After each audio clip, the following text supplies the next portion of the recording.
Lovely viewers, I want to share with you a conversation I had with a friend and the advice I gave to him this morning.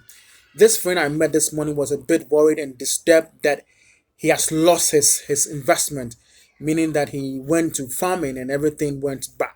And like I said, farming is a high risk business, and that proper research must be done before venturing into it. So, as young entrepreneurs or young guys who want to venture into agribusiness, this is the advice that I will give to you. That's what I told my friend this morning. If you want to start any agribusiness, or if I should put it in to say what I would do differently now that I've gained much experience. One, I'll start with a nursery farming. I'll nurse some seeds and then sell for people, sell to people. When you go to our market, you see people selling seedlings, pepper, you see tomatoes, garden eggs. I will do that if I'm to start from the scratch. This is what I'll start to gain the experience. Number two, if it's about poultry, I'll prefer going for the noila. Noila is a bird, but what the difference is that they equally give meat and they also produce egg.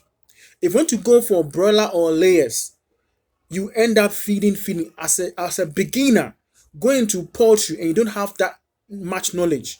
What if you are not able to sell your eggs? What if disease comes in? So start small, start with the noila that can give you both meat and eggs. This is what I would do differently.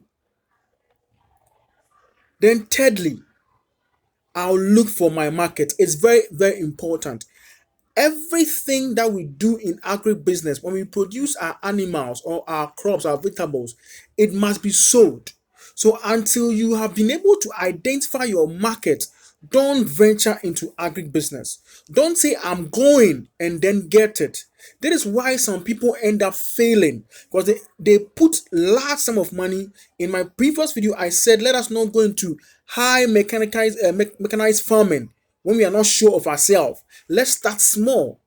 Once you start small, you gain experience. So start from your backyard. Your backyard should be your learning place. Start there gradually. Start small. Identify your market. Also, know what time and seasons to plant and to sell. Some vegetables sells more at particular seasons and time. You should know that. So I keep saying that we need to have a proper research. Start small.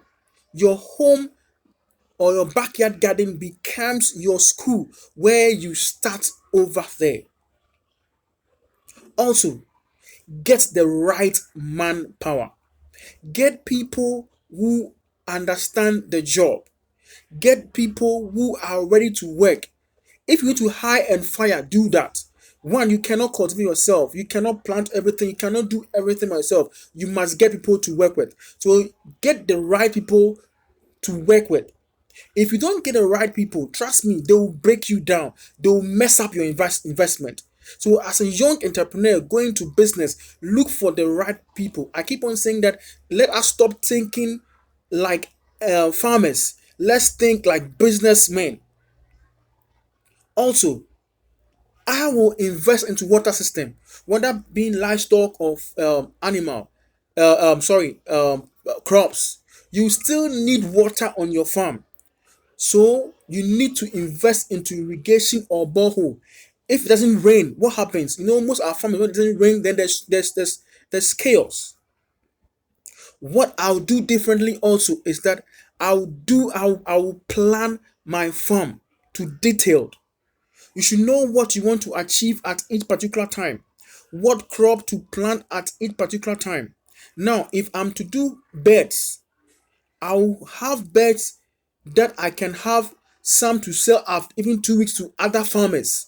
I should have that plan. I should have birds that I could sell at 4 weeks or for meat or any other subsequent week. You should have a plan at this stage of my farm. What do I do?